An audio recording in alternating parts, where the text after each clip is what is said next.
Hey guys, tonight we begin with something a little dusty, a little golden, and a little cursed.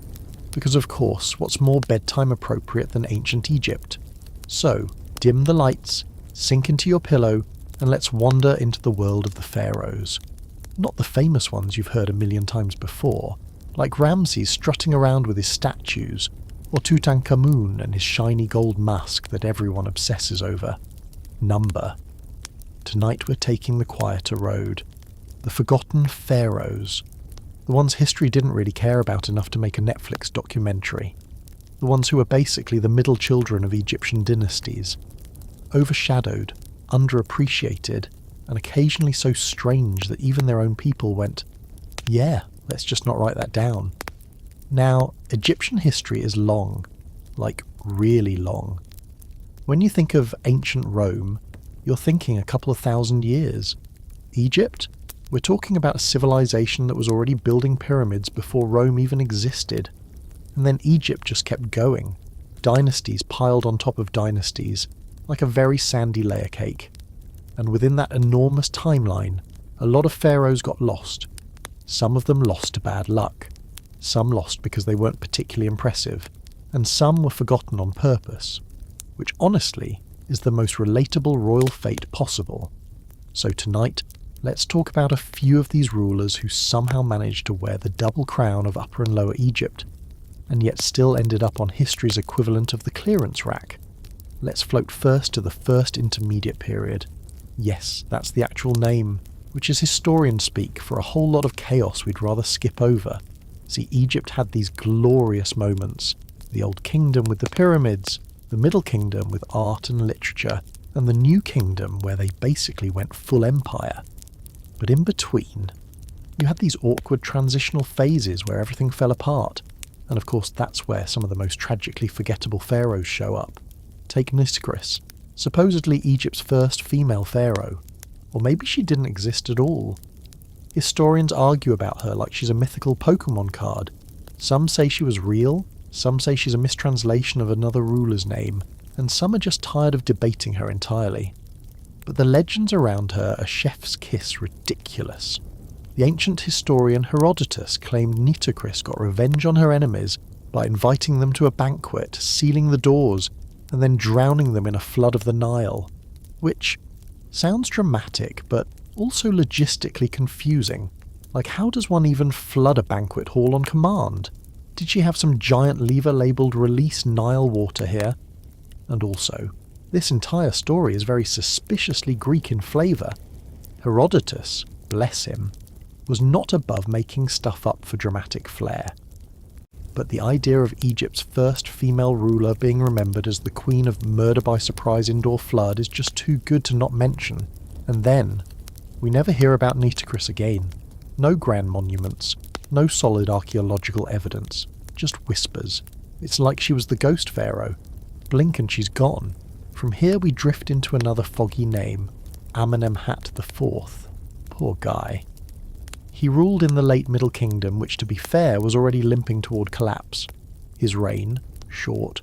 His accomplishments, vague. His legacy, essentially, hey, thanks for keeping the throne warm. He didn't even get buried in a big flashy pyramid like the Old Kingdom rulers. His tomb, lost. Which is basically ancient Egyptian for don't worry about it. The irony, of course, is that his successor was Sobekneferu, another woman who actually is confirmed as a female pharaoh. And naturally, historians went, okay, let's write about her, and Amenemhat got shoved off the stage into the oblivion pile. Let's float a little further.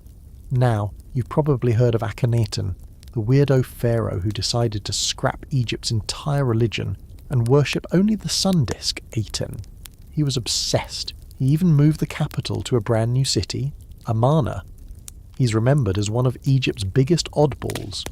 But what about his successor, Smenkhare? Exactly. You're not sure who that is because nobody is. Scholars can't even decide if Smenkhare was an actual pharaoh, a co-ruler, or possibly Nefertiti herself under a different name. The records are that messy. Which, to be fair, is kind of on brand for the Amarna period. It was like one long fever dream in the desert. But Smenkhare is one of those forgotten names who might have been a ruler.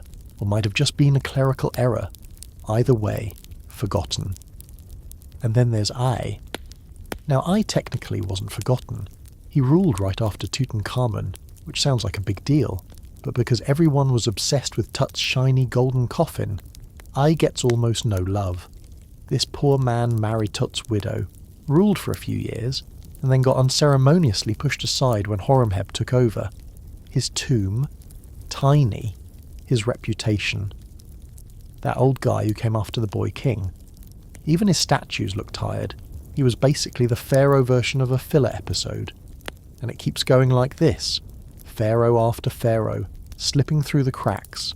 Some because they weren't flashy enough. Some because later rulers deliberately erased them, chiselling their names off monuments. Ancient Egyptians were ruthless about erasing people they didn't like. It was called damnatio memoriae, the damnation of memory. Basically, you didn't exist, goodbye, which is a little dark but also very tidy. Alright, before we drift too far, let's pause and settle deeper into this pillow. So far we've floated past ghost queens, placeholder kings, and rulers who may or may not have been invented, and this is just scratching the sandy surface. Egypt is packed with forgotten pharaohs. Entire dynasties were basically just holding the line while the country fell apart. But don't worry, we're going to wander through more of them. The awkward rulers, the unlucky rulers, and the ones who lived in the shadow of their shinier, more Instagrammable colleagues.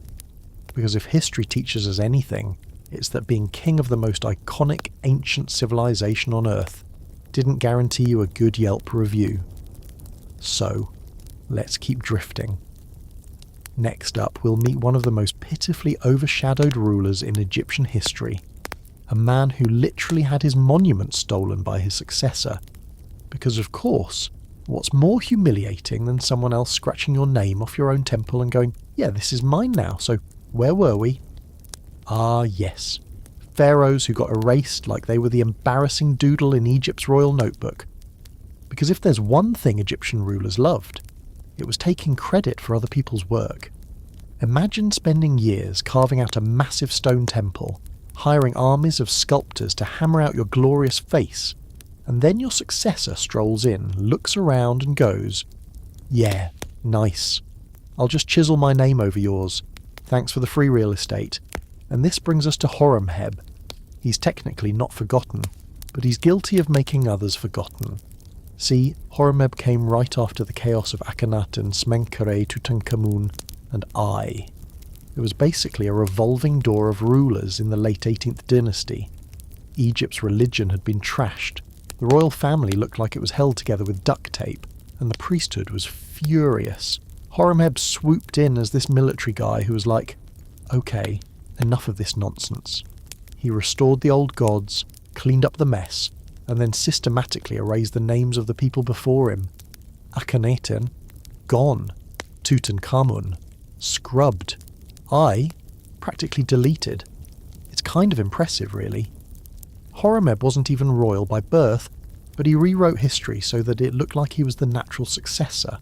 Everyone else, just filler episodes. It's like if your co-worker took over your office after you quit, erased your name from the employee list, and pretended they'd been there since day one.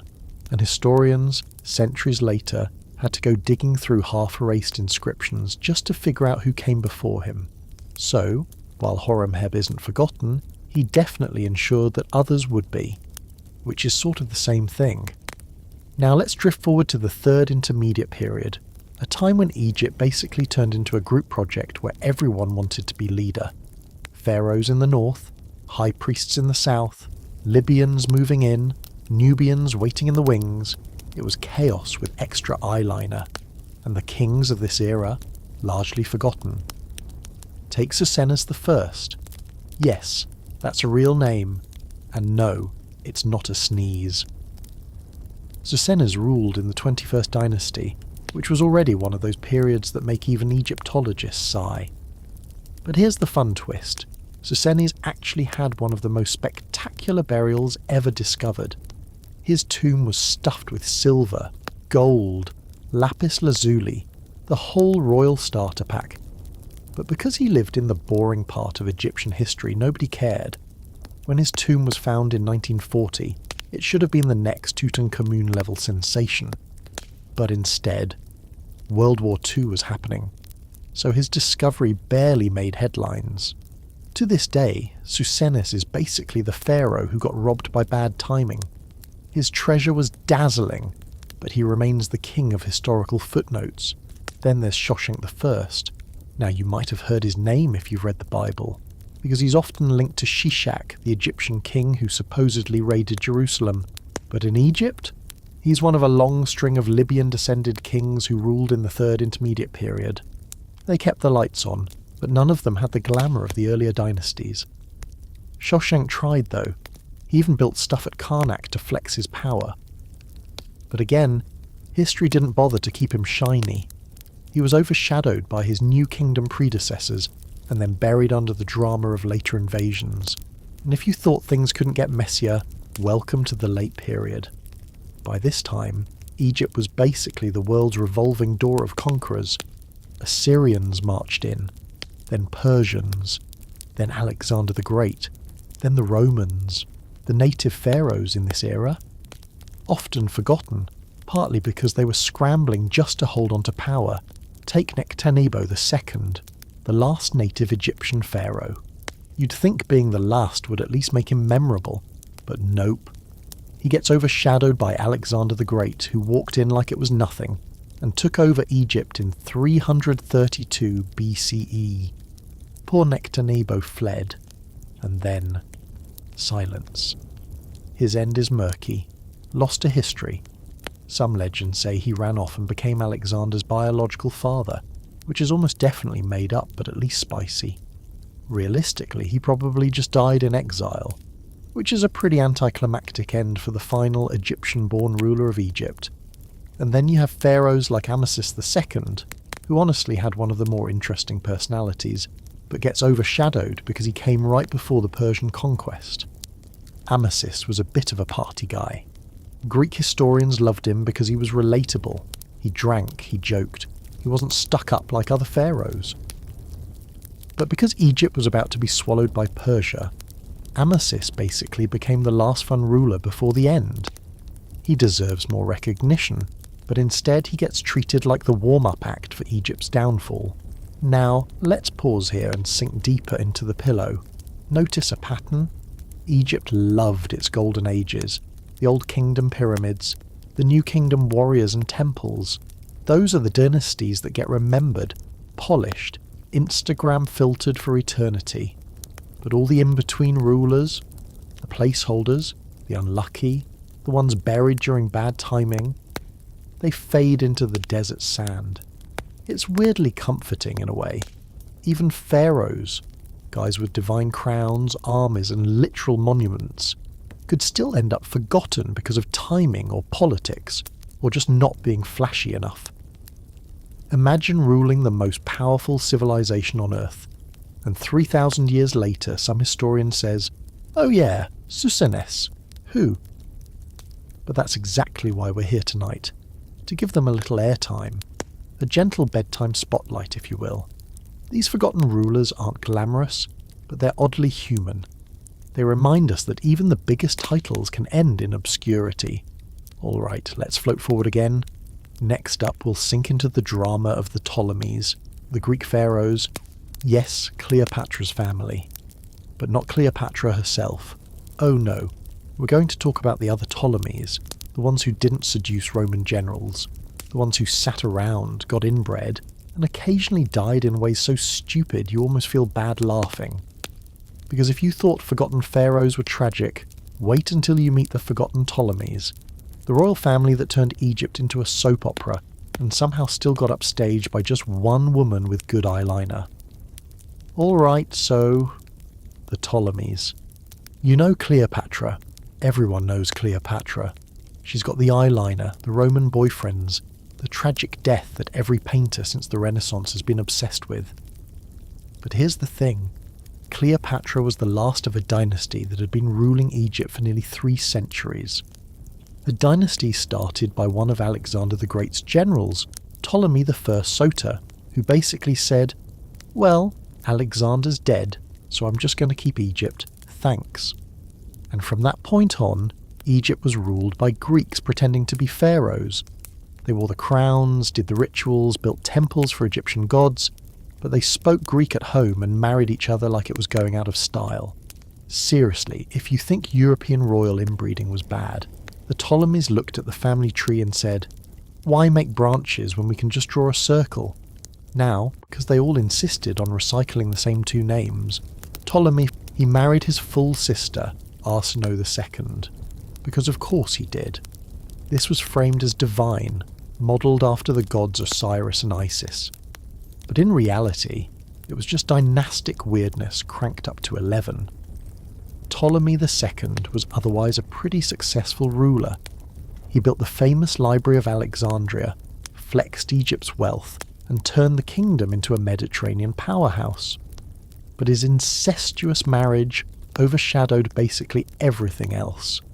Imagine being the guy who founded the greatest library in the ancient world, only for history to remember you as the sibling lover. Rough. Then we have Ptolemy III Euergetes. His name means the benefactor, which sounds wholesome. But his reign was basically one long military campaign dragging Egypt into wars up in Syria. He actually did pretty well in battle, which is why he's remembered more fondly than some of his descendants. But, because we're talking about forgotten Ptolemies, here's the kicker. He also brought back a statue of a god that had been stolen centuries earlier, and the Egyptians loved him for it. Which is hilarious, because you can conquer half the Levant. But the thing that really boosts your approval rating is returning a religious statue. Priorities. After him, things start to get messy. Ptolemy IV Philopator. His name means father-lover, because apparently subtlety was not the family's strong suit. He was notorious for being lazy, indulgent, and more interested in partying than ruling. Think late-stage frat boy energy, but with a crown. He married his sister, again of course, and when he actually had to lead an army at the Battle of Raphia, he shocked everyone by winning. But instead of building on that, he went back to drinking and letting corrupt officials run the show. He died young, and his reign basically marked the beginning of the Ptolemaic dynasty's long, slow decline. If the dynasty were a TV show, Ptolemy IV would be the point where fans started saying, yeah, it went downhill after season 3. And then comes Ptolemy V Epiphanes. He was crowned as a child, and his reign was a complete disaster. Egypt lost territory, rebellions flared up, and to make things worse, his name Epiphanes means the illustrious, which of course he was not. Imagine being remembered as the opposite of what your nickname says. He did, however, accidentally give us something useful, the Rosetta Stone, which was carved during his reign to commemorate his coronation. So while Ptolemy V was a failure as a king, he at least contributed to modern linguistics. A consolation prize, if you will. By the time we get to Ptolemy VI Philometor, the dynasty had basically turned into a soap opera. He ruled jointly with his mother, then with his sister wife Cleopatra II, and then got into a civil war with his own brother, Ptolemy VIII Physcon. Now Physcon deserves a special sleepy mention. His nickname means fatty. Yes, historians literally remember him as Ptolemy the Fat. He was violent, cruel, and apparently so corpulent that his statues looked more like melted wax than heroic kings. He married his niece, then also married her mother, and then ruled with both of them in the world's most uncomfortable family triangle. Unsurprisingly, Egypt's people hated him, and revolts kept breaking out. But he clung to power anyway, because nothing says dynastic pride like marrying half your family tree while the country falls apart around you. And here's the real irony. Cleopatra VII, the Cleopatra everyone knows, was descended from this line of increasingly bizarre rulers. By the time she took the stage, the dynasty was already a collapsing house of cards. Her predecessors had weakened Egypt so much that Rome could just stroll in and say, "Nice kingdom you've got there, we'll take it. Let's pause here and just breathe this in." The forgotten Ptolemies weren't all incompetent. Some were capable rulers. Some built wonders, returned statues, or even won battles. But the dynasty's obsession with inbreeding, combined with its tendency to name every male heir Ptolemy, turned the whole thing into a blur. Unless you're a specialist, it's hard to tell them apart, and that, more than anything else, is why most of them are forgotten. They're drowned out in the noise of their own dynasty. The real tragedy? Many of these rulers desperately wanted to be remembered. They built temples, minted coins, and left inscriptions proclaiming their greatness. And yet here we are, thousands of years later, yawning gently while trying to recall which Ptolemy was the fatty and which one was the sibling lover. All right, let's float even further down this sleepy river of dynastic disappointment. We've lingered in Egypt long enough to see its native pharaohs fade and its Greek rulers fumble. Next, we'll drift to a different corner of history. Still royal, still tragic, still oddly funny. Because Egypt wasn't the only place where kings and queens managed to turn supreme power into embarrassing soap operas. Up next, we'll meet the forgotten royal children of medieval Europe. Spoiled, sickly, and sometimes so inbred they barely survived childhood. If you thought the Ptolemies were messy, just wait until you hear about kids who were called the hoped-for heir, and then coughed themselves to death before their 10th birthday. Alright, so, if you've been with me so far, you've noticed a pattern in history. Kings and queens might be powerful, but dynasties are fragile. And nothing shows that better than royal children. Because in the Middle Ages, your job as a royal couple wasn't just to look shiny in portraits and wear uncomfortable crowns. Your real job was to pump out heirs. Lots of them, preferably boys, ideally healthy ones. Which, given the delightful combination of inbreeding, medieval medicine and sheer bad luck, didn't always work out. Tonight we're going to float through some of these forgotten royal children. The ones who were born with great fanfare, promised kingdoms, and then quietly died, got sidelined. Or just plain didn't matter, because someone else grabbed the throne. Let's start with the English. Because, honestly, Plantagenets and Tudors produced enough royal kids to fill a small boarding school, and half of them never get remembered. Take William Ethling, the son of Henry I of England. He was the golden boy. Born in 1103, heir to the throne, groomed to rule.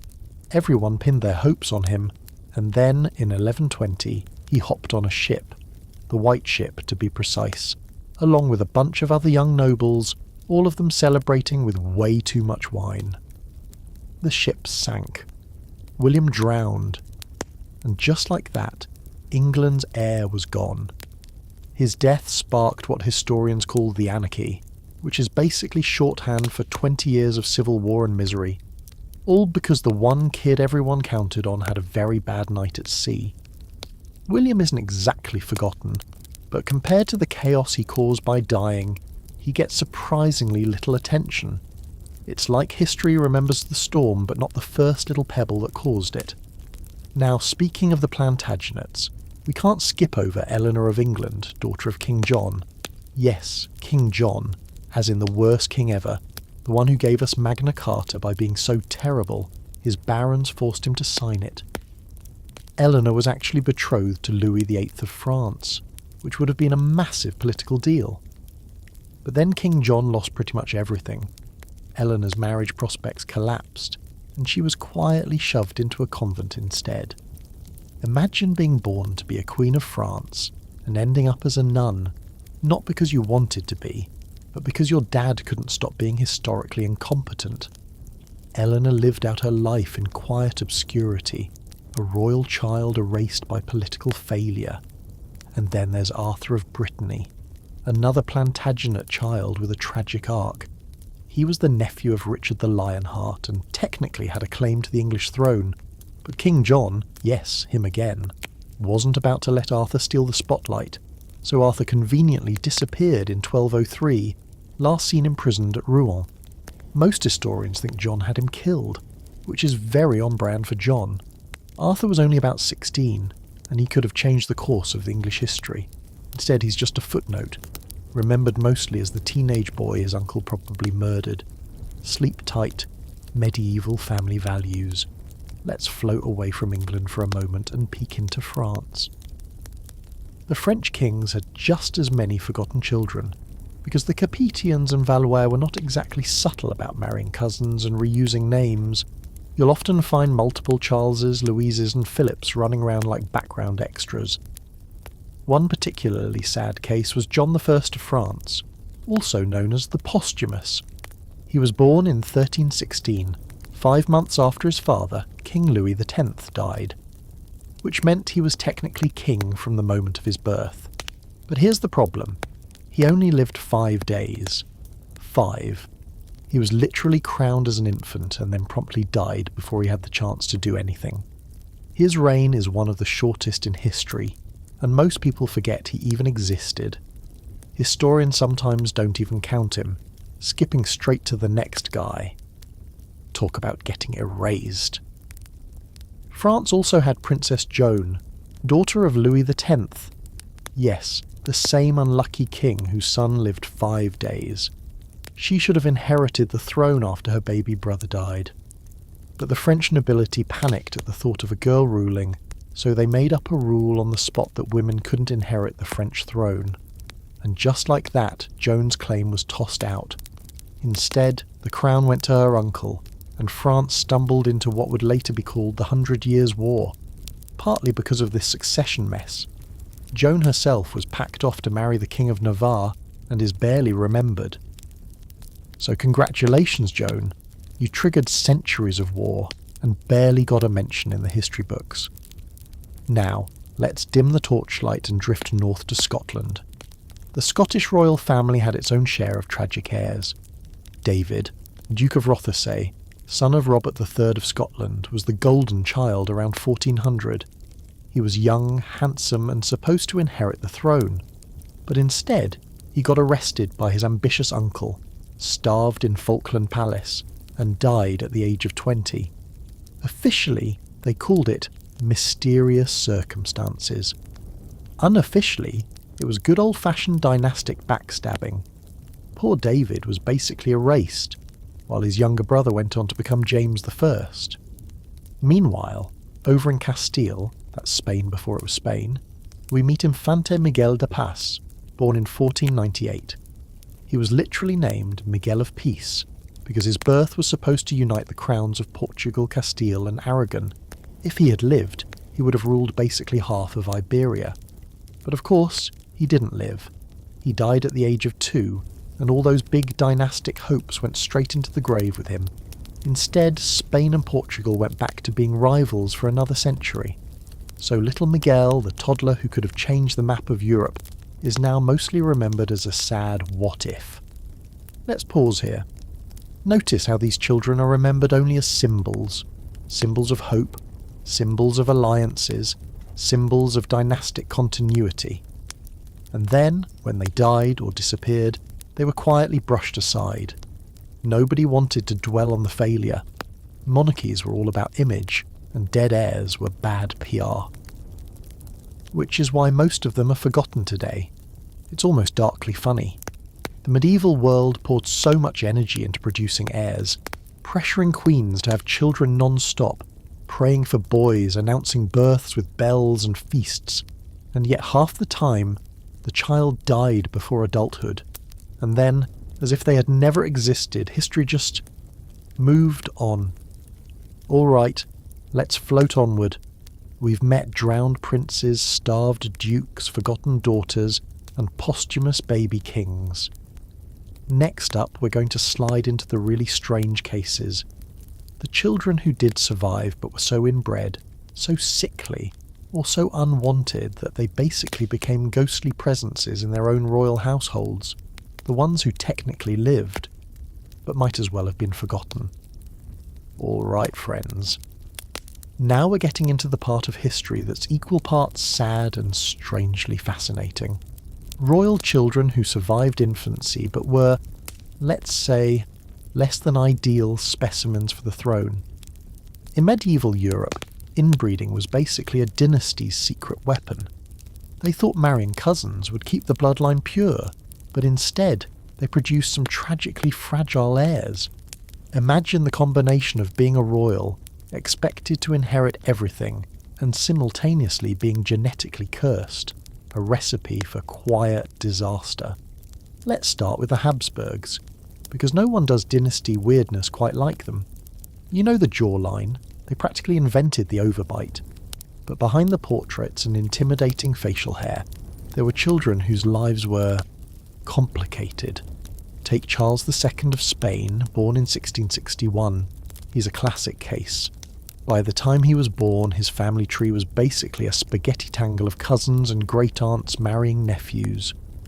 Charles himself had severe physical and mental disabilities, weak, frail, unable to walk properly, and apparently unable to speak coherently until later childhood. He had epilepsy, digestive issues, and a jaw so prominent it had its own nickname, the Habsburg jaw, which in his case was extreme.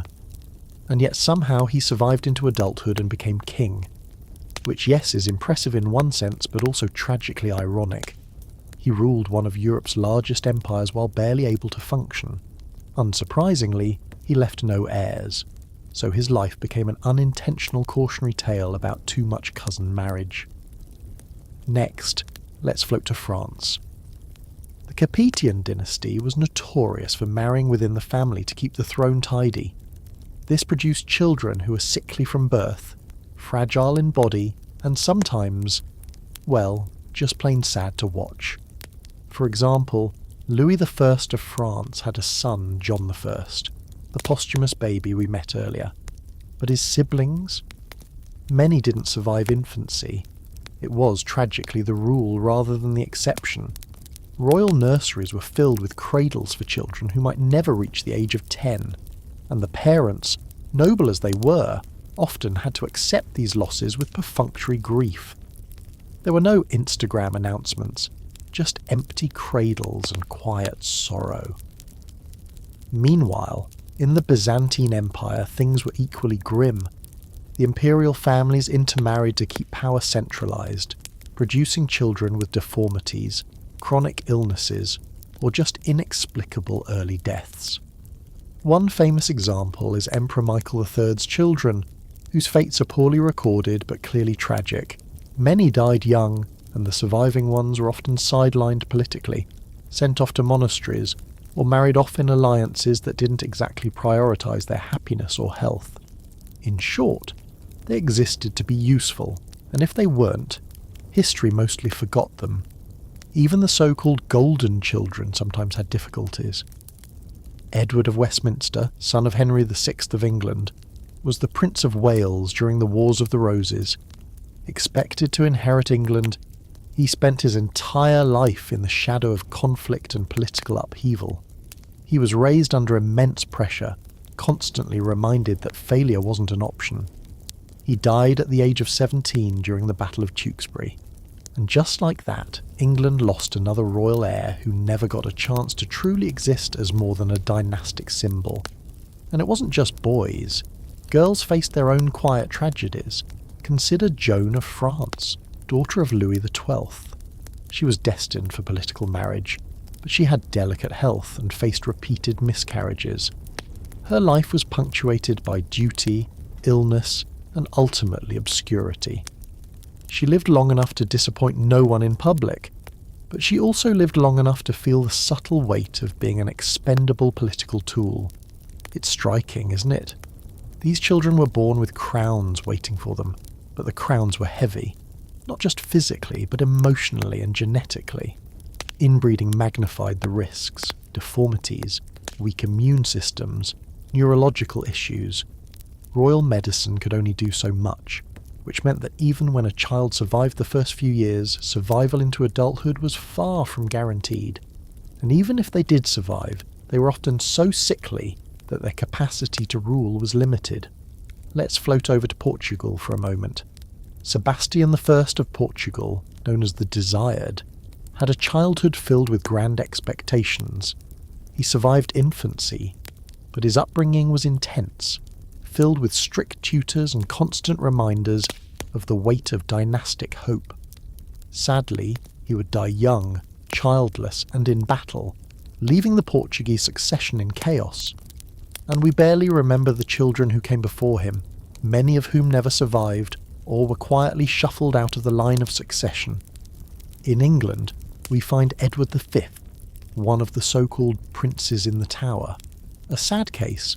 He was only 12 when his father died and he was supposed to become king. But his uncle, Richard III, had other plans. Edward and his younger brother disappeared, most likely murdered. He survived long enough to be celebrated as heir, and then vanished. History remembers him in whispers, mostly because his story was overshadowed by Richard III's infamy. And while we float through these sad stories, a pattern emerges. Royal children were more like dynastic placeholders than people. They were fragile, delicate, and often treated as symbols rather than human beings. Some lived, some died, some were erased, some were sidelined, and for the most part history doesn't linger over them. It moves on to the kings and queens who survived, conquered, or built monuments. But for us tonight, these little royals are worth a slow, quiet thought, because they remind us that even in the most powerful families, life was fragile. By now, we've drifted through Egypt, Greek rulers, medieval England, France, Portugal, and a bit of Byzantium. We've met the drowned princes, the starved dukes, the inbred and sickly heirs, the children who died before their 10th birthday, and the ones who survived but never mattered politically. They're the shadows behind the thrones, the quiet tragedies of dynastic ambition. So, as you sink further into your pillow, let's let these forgotten royal children linger in the mind. Not as dramatic figures, but as tiny reminders that history isn't just monuments and battles. It's also cradles left empty, whispers of names forgotten, and dynasties quietly reshaped by fragile lives. And with that, let's float gently toward the next chapter of sleepy history. Up next, the most bizarre and overlooked marriages in royal history.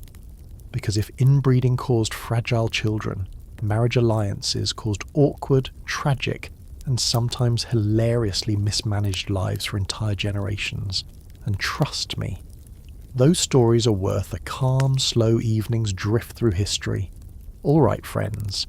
Now that we've floated through forgotten pharaohs, messy Ptolemies, and fragile medieval children, let's settle into something equally strange. Royal marriages that didn't just fail, they were bizarre, ironic, or quietly disastrous. Because in royal families, marriage wasn't about love. Oh no.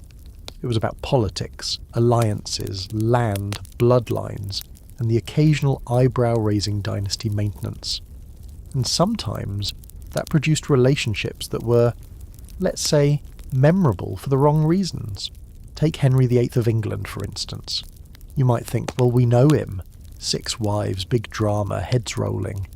But some of his lesser-known marital escapades get overlooked, and they're quietly tragic and weird. For example, his first wife, Catherine of Aragon, spent decades married to Henry and effectively trapped in a loveless, politically charged union. She was loyal, educated, and politically savvy, but eventually discarded for Anne Boleyn. Henry's marriage to Catherine wasn't scandalous at the time. It was dutiful, as royal marriages often were. But imagine decades of service, love, or something close, and then being replaced like a failed coat of arms. That slow, quiet tragedy is often lost behind the divorced, beheaded, died punchline. And then there's the Habsburg approach to marriage, which was almost scientific in its intensity. They married cousins, nieces, and occasionally great-aunts. Their goal was simple: keep the crown in the family. The result? Genetic disasters, of course. One particularly unlucky union was Philip II of Spain marrying his niece, Anna of Austria. The marriage was politically brilliant, ensuring Habsburg dominance, but personally, awkward. Very awkward. Children were born sickly, and family tensions ran high. These marriages created empires, yes, but also a string of fragile heirs who barely survived childhood. A dynasty built on love? Hardly. Built on strategy? Absolutely. Built on awkward family dinners? You bet. Let's float northward to Scandinavia. In Denmark and Norway, Royal families had their own peculiar rituals. Some marriages were arranged when the parties were children, 6, 8, sometimes even younger. These children were technically betrothed, expected to grow into their roles, and then marry, all under the watchful eye of court officials. The romantic element, minimal; the practical element, total. And unsurprisingly, many of these unions were tragically short-lived, producing few heirs, frequent political squabbles, and a lot of heartbreak. Back in France, the Burgundian and Valois marriages were equally strange. Take Charles the Bold, Duke of Burgundy. His daughter, Mary of Burgundy, was married to Maximilian I of the Habsburgs at the age of 16. She had little say in the arrangement, which was entirely political. The marriage itself secured vast territories for the Habsburgs, but Mary's personal life was turbulent. She died at 25 in a horse-riding accident, an abrupt, quiet tragedy that reshaped European power dynamics. Her marriage was successful politically, yes, but personally, not so much. Even in Byzantium, royal marriages were carefully choreographed and often eyebrow-raising. Cousins marrying cousins was standard, and political alliances frequently took precedence over personal happiness. One famous example is Anna of Savoy, who was married off to Emperor Andronikos III at 15. She endured palace intrigues, attempted usurpations, and the constant stress of producing heirs. Her story is quietly tragic, a life of expectation, pressure, and political survival. Personal fulfillment? Not exactly on the menu. Let's pause here and reflect. What these marriages share is a common thread. They were orchestrated for dynastic survival, not love. Children were pawns, spouses were strategic tools, and the whims of court politics could make or break a person's life. And many of these marriages didn't fail spectacularly. They failed quietly, in ways that left individuals overshadowed, forgotten, or tragically constrained. Even some successful marriages had darkly humorous undertones. Take Louis XIV of France, the Sun King. His marriage to Maria Theresa of Spain was politically perfect, a union of two major powers, but personally it was not exactly a romance novel. Louis had mistresses, Maria Theresa had limited power, and their children, though technically heirs, were often sidelined or overshadowed by the king's favourites. The marriage worked, politically speaking, but the human element? Nearly non-existent. History remembers the outcome, the continuation of the Bourbon line, but rarely the quiet sadness of the individuals involved. And here's an ironic twist. Some of the most strategic marriages ended up being forgotten simply because the political outcomes weren't dramatic enough. If a royal union produced heirs, secured borders, and maintained stability, historians often shrug. There's no scandal to narrate, no dramatic downfall, just quietly effective marriages that disappear into footnotes, which, from a bedtime story perspective, makes them perfect. Subtly tragic, slightly ironic, and very sleepy. By now, we've seen forgotten pharaohs, messy Ptolemies, fragile children, and bizarre marriages. There's a rhythm to history. Ambition, fragility, quiet mismanagement, and the occasional ironic twist. Royalty might have had crowns, palaces, and armies, but they were still humans, vulnerable to accident, illness, bad genetics, and the whims of politics. And as you drift further into this gentle current of forgotten royals, remember, these marriages, children, and dynasties are less about heroic tales and more about small, quiet tragedies. They're reminders that even immense power can't prevent sorrow, awkwardness, or being forgotten by history. Next up, we'll drift towards some of the world's most dysfunctional kings and queens. The rulers who inherited crowns only to bungle them spectacularly, quietly, gently, and in ways that history mostly lets slip by. Think of it as the royal blooper reel of the Middle Ages and early modern Europe, perfect for bedtime reflection. Alright friends, let's settle deeper into our pillow as we drift into the fascinating, quietly tragic world of dysfunctional royalty. By dysfunctional, I don't mean occasionally grumpy or sometimes lazy. I mean rulers whose personal quirks, bad decisions or strange obsessions quietly reshaped their kingdoms, often in ways nobody wanted. And the most fascinating part, many of them were still, technically, successful enough to leave monuments behind, making their dysfunction all the more ironic. Let's float first to Charles VI of France, also known as Charles the Mad. He inherited the throne as a child in the late 14th century. At first glance, he seemed like your average young king, charming, intelligent, promising. But as he grew older, Charles began to suffer from severe bouts of mental illness. At times, he refused to recognise his own wife or children, believing they were impostors. He once wandered the halls of his palace in nothing but a shirt, convinced he was made of glass, and that any touch would shatter him. Imagine being the most powerful man in France, and tiptoeing around your castle like a fragile ornament. His court struggled to govern in his stead, creating chaos that would eventually contribute to the 100 Years' War. Dysfunctional? Absolutely. But somehow, France kept going. Then there's Caligula, the Roman emperor who has achieved legendary notoriety. Most people remember him as eccentric, cruel, or even insane, but let's examine the quieter, more human aspects. Caligula was a child of privilege who survived a brutally political family environment, and when he became emperor, he inherited immense power at a young age. His antics, naming his horse Consul, throwing bizarre banquets, and apparently plotting against senators, might seem absurd, but they were also his way of navigating an impossible world. Dysfunctional? Yes. Entertaining? Historically sure. And quietly tragic? Probably, if you think about how his life was shaped by expectations and betrayal. In England, King George III is often remembered for his bouts of madness. And yes, those episodes could be intense. Paranoid delusions, hallucinations, periods of utter incapacity. But George was also a man caught between the personal and political. The American colonies were slipping away, Europe was at war, and he had a huge family to manage. His illness made him a famously troubled king, but he ruled for decades, maintaining continuity in Britain even as his mind faltered. Dysfunctional? Sure, but in a calm, measured way that makes his story oddly suitable for bedtime reflection, rather than screaming headlines. Let's drift to Queen Christina of Sweden, a different kind of dysfunction.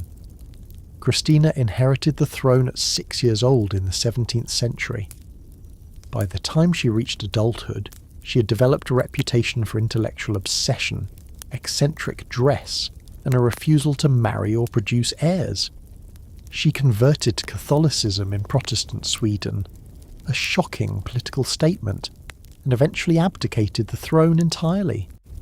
Her reign was full of ambition and intellect, but she disregarded norms so thoroughly that historians often describe her as a royal rebel.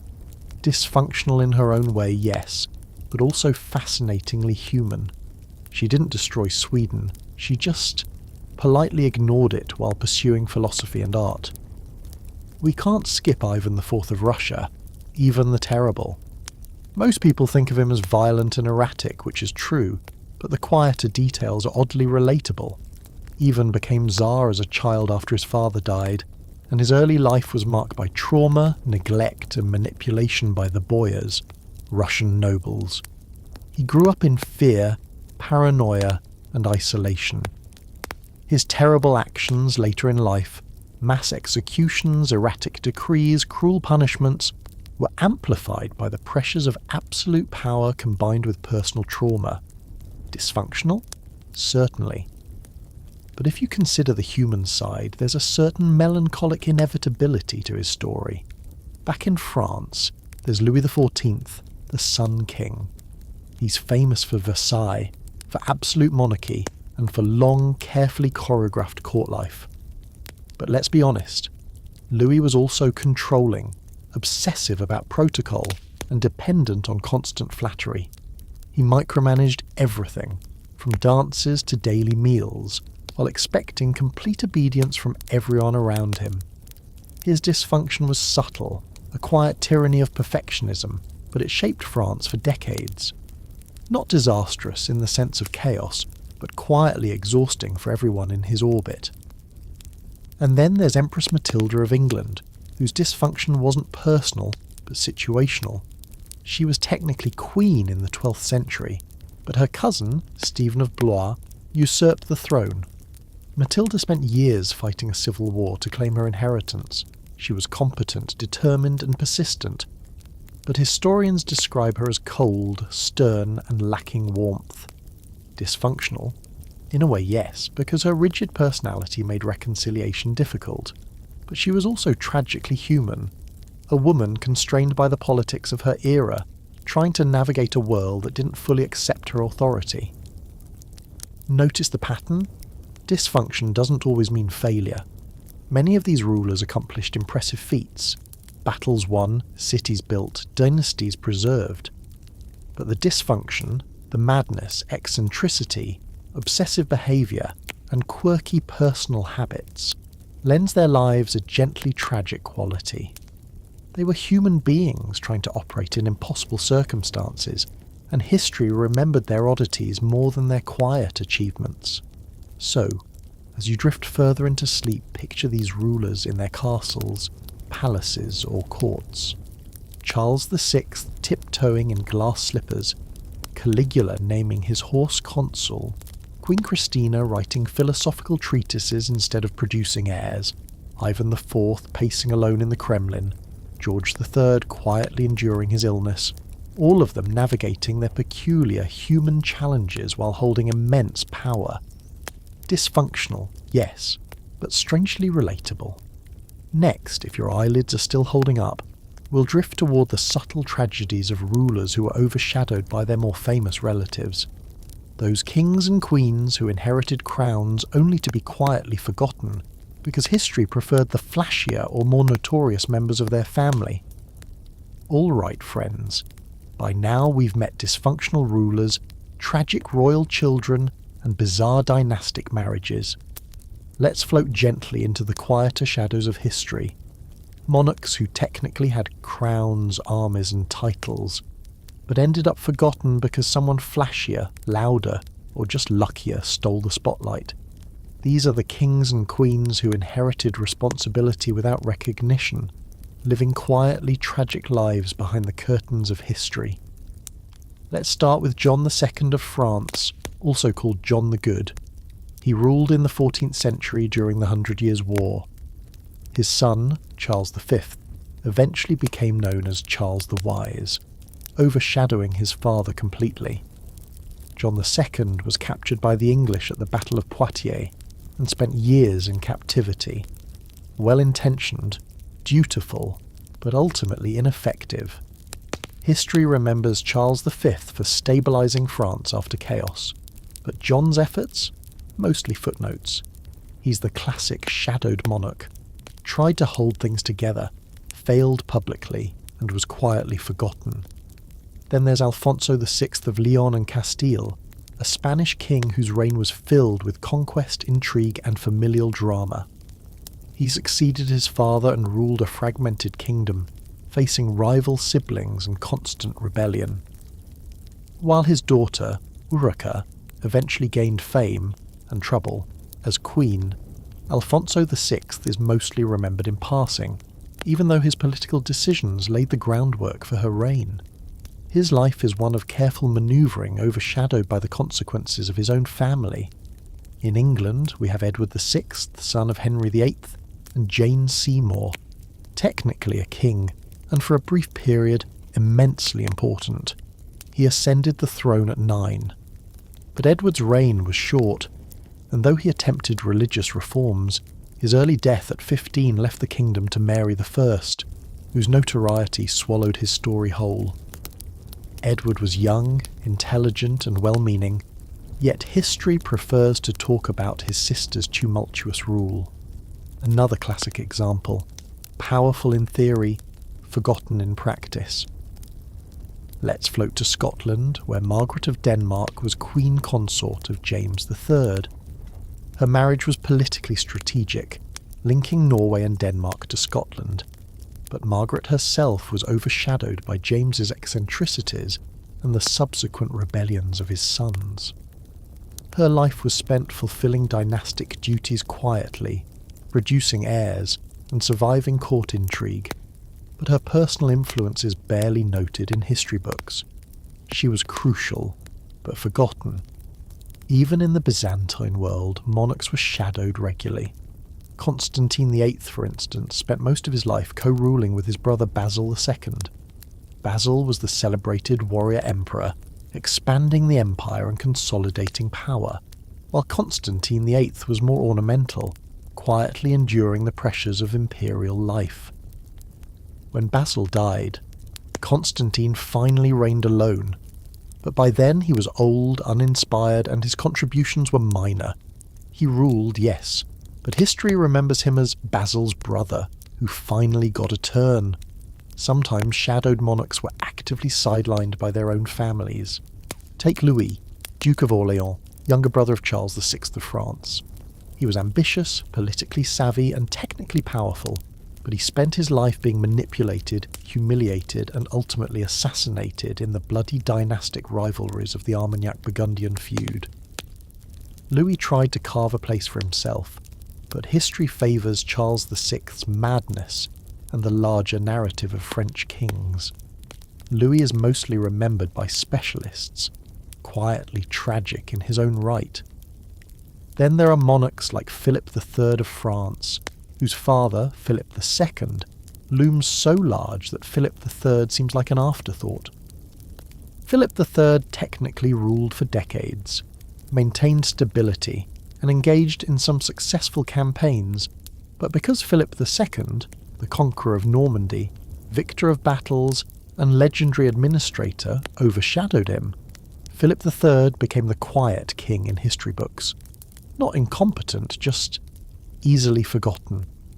Notice a pattern. Shadowed monarchs were rarely dramatic. They didn't have the eccentricities of Caligula, the madness of Charles VI, or the flamboyance of Queen Christina. They were competent, dutiful, and occasionally brilliant, but their stories were quietly eclipsed, perhaps by brilliant children, famous spouses, or disastrous predecessors. Or maybe just by the passage of time itself. Even in Asia, the pattern repeats. Consider Emperor Juntoku of Japan, who reigned briefly in the 13th century. He was overshadowed by his predecessors and successors, quietly exiled and mostly erased from popular memory, despite being a legitimate emperor. His life is one of careful adherence to protocol and ceremonial duties, but in terms of historical renown, almost invisible. Floating through these stories, there's a gentle irony. Power doesn't guarantee remembrance. You can have a crown, armies, and laws at your command, but if history has a flashier sibling or a more dramatic narrative, you're quietly pushed into the background. These shadowed monarchs were real people, managing real responsibilities, surviving court intrigues, producing heirs, and keeping kingdoms intact, but almost invisible to the stories that endure, and in a way, that's comforting. Even the most powerful positions are fragile. Even kings and queens, surrounded by gold, advisors, and armies, can be quietly forgotten. Their lives serve as a gentle reminder that history isn't just the headlines of conquest, scandal, or tragedy. It's also the quiet endurance, the steady work, and the invisible contributions that keep empires functioning while the limelight shines elsewhere. As you sink further into the pillow, imagine these monarchs in their empty chambers, quietly managing their duties, while history's spotlight danced elsewhere. Their shadows stretched long across the pages of time, subtle, overlooked, but essential to the continuity of kingdoms. Next, if you're still awake enough to float a little further, we can drift into Part 9, Obscure Dynastic Disasters, where poorly managed successions, unlucky heirs, and tiny mistakes quietly reshaped entire kingdoms, perfectly sleepy and full of historical irony.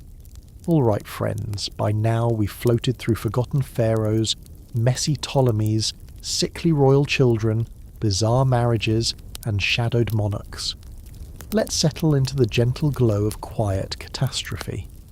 The dynastic disasters that didn't make headlines for centuries, but quietly reshaped the course of history.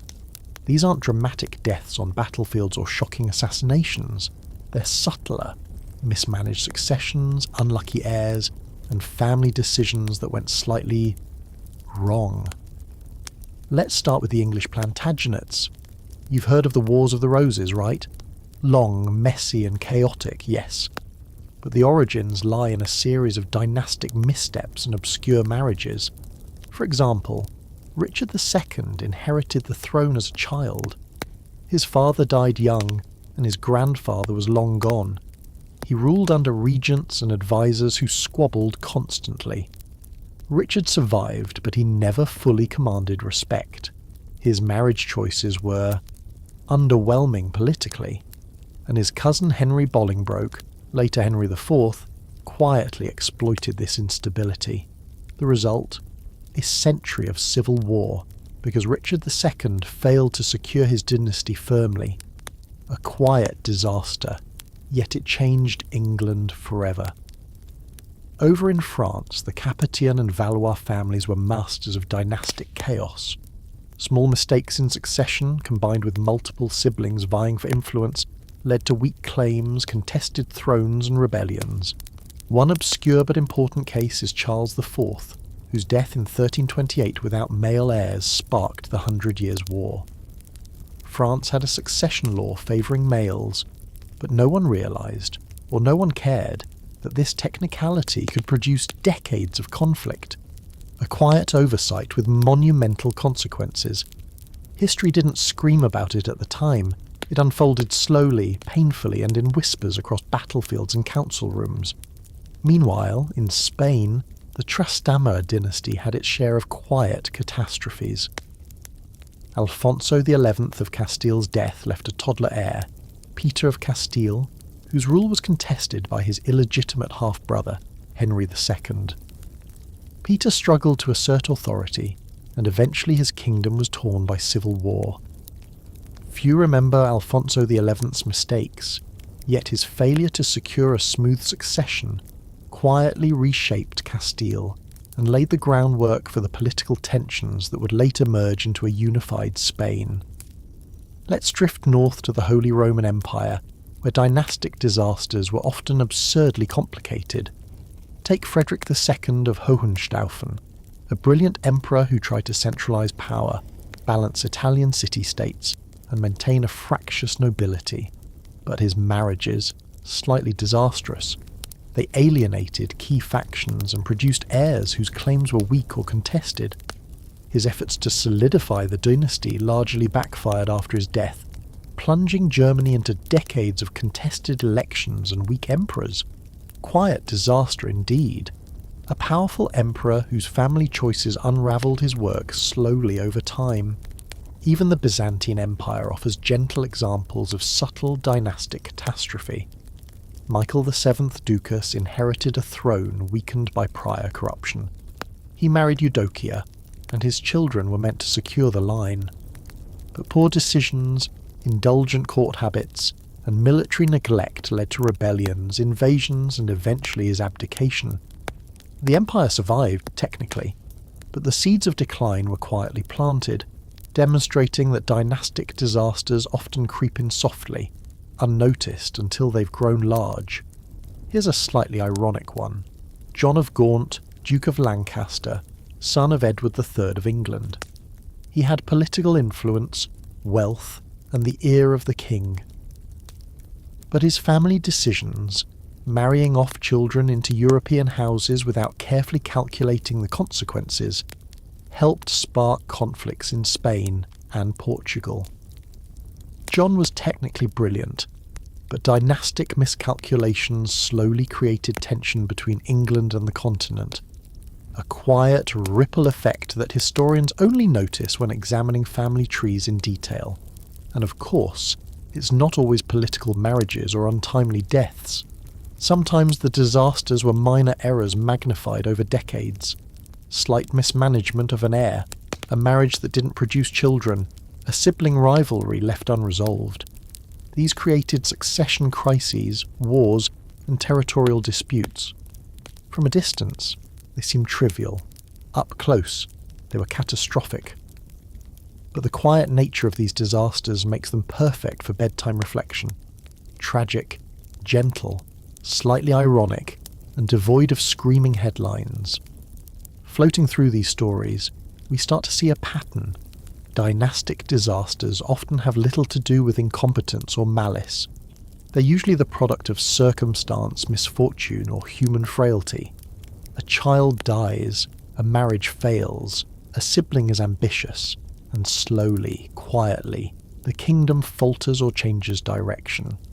These events ripple through history, unnoticed by most, overshadowed by battles, treaties, or flashy monarchs. But their effects linger. So as you sink deeper into sleep, imagine these quiet disasters. A crown passed to a child too young to wield it, a marriage that creates distant claims, a sibling plotting while another reigns. The kingdoms endure, but the people behind the thrones, the planners, the heirs, the overlooked remain shadows, quietly shaping history in ways we barely notice.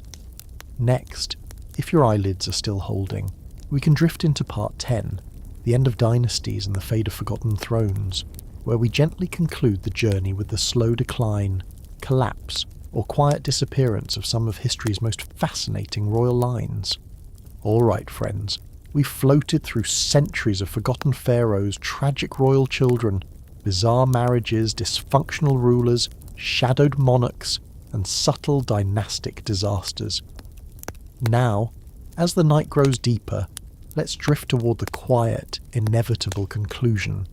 The slow fade of dynasties, the gentle collapse of once great thrones, and the quiet disappearance of royal lines from history. History, as you've noticed, rarely ends with fireworks. More often, it ends with a sigh. Dynasties don't usually vanish in dramatic battles or explosions. They fade, slowly. One weak heir here, one childless monarch there, a mismanaged succession, a marriage that failed to produce heirs, or a kingdom quietly absorbed by neighbours. And then, just like that, a lineage that once ruled with pomp and power is remembered only in footnotes, portraits, and crumbling castles. Take the Byzantine Empire, for instance. Once the jewel of the medieval world, it slowly declined over centuries. Dynastic disputes, weak heirs, and foreign marriages chipped away at its power. Families that had ruled Constantinople for generations were eclipsed by outsiders, generals, and ambitious relatives. By the 15th century, the Palaiologos dynasty, the last line of Byzantine emperors, found itself desperately trying to hold together a fragment of the empire while the Ottomans slowly closed in. Their crowns were heavy, their authority fragile, and their story quietly tragic. Constantinople fell in 1453, not with dramatic fanfare for the emperors, but in a gentle, inexorable collapse that erased centuries of dynastic ambition. Over in Egypt, after the glories of the Pharaohs and Ptolemies, the lines of kings and queens became increasingly fragile. Dynasties rose and fell in succession, often ending in childless rulers or foreign conquest. Cleopatra VII, perhaps the most famous of them all, marked the end of the Ptolemaic line. After her death, Egypt became a Roman province, and centuries of native and dynastic rule faded quietly into history. The royal children, marriages, and dynasties we've floated past in earlier nights. Mostly footnotes now. Their tombs, once filled with gold and hopes, eventually emptied. Their voices survive only in whispers across papyrus, marble, and stories like ours tonight. Even in Europe, dynasties often faded without fanfare. The Capetians, Plantagenets, Bourbons, and others experienced lines that simply ran out of heirs, or were replaced through marriage, war, or political manoeuvring. Sometimes the crown passed to a cousin, a distant relative, or even an outsider entirely. These shifts didn't necessarily reshape the world overnight. They were quiet transitions, minor at the moment, yet they determined the course of kingdoms for centuries to come. Sometimes the disappearance is almost ironic. The House of Lancaster and York, embroiled in the Wars of the Roses, produced kings, dukes and heirs, but eventually the lines merged through marriage, creating the Tudor dynasty. The old rivalries vanished, leaving only subtle traces in tomb inscriptions, minor historical records, and the occasional portrait. The ambitious, scheming and tragic children of these dynasties, all of whom lived lives full of expectation, pressure and occasional disaster, were quietly absorbed into a new order, their dynasties effectively forgotten.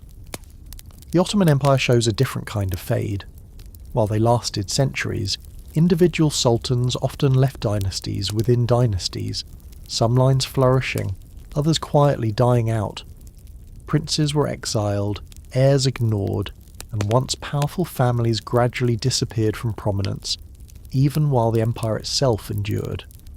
History remembers the empire's major victories, but the minor royal lines, mostly shadows, quietly dissolved over generations, and yet this quiet fading is perhaps the most poignant part of history.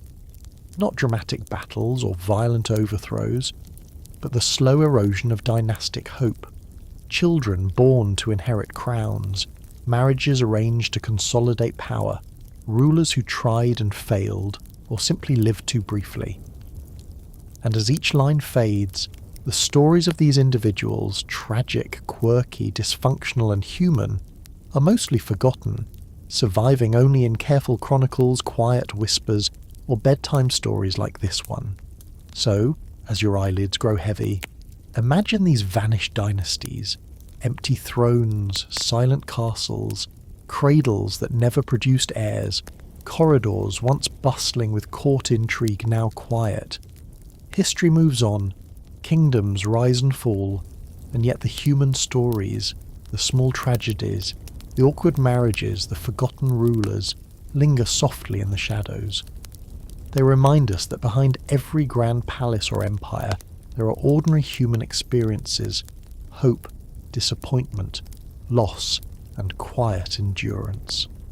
In the end, history is less about the loud triumphs and more about these subtle, gentle currents. The forgotten children, the inbred heirs, the dysfunctional kings, the overshadowed monarchs, and the dynasties that slowly faded. They are the quiet heartbeat beneath the grand narrative. They are the whispers that linger in tombs, chronicles, and stories we tell at night. So, as the room grows dark and sleep drifts closer, let the stories of these forgotten rulers and fading dynasties settle around you. Let the calm rhythm of history's slow currents lull you into rest. Because even in the chaos, tragedy, and occasional absurdity of royal lives, there is a soothing constancy, the gentle march of time carrying kingdoms, dynasties, and people quietly forward, until they too fade softly into memory. And with that, our journey through the forgotten, the tragic, the awkward, and the quietly dysfunctional comes to a gentle, satisfying close. Sleep well, and dream of thrones, castles, and the soft shadows of history.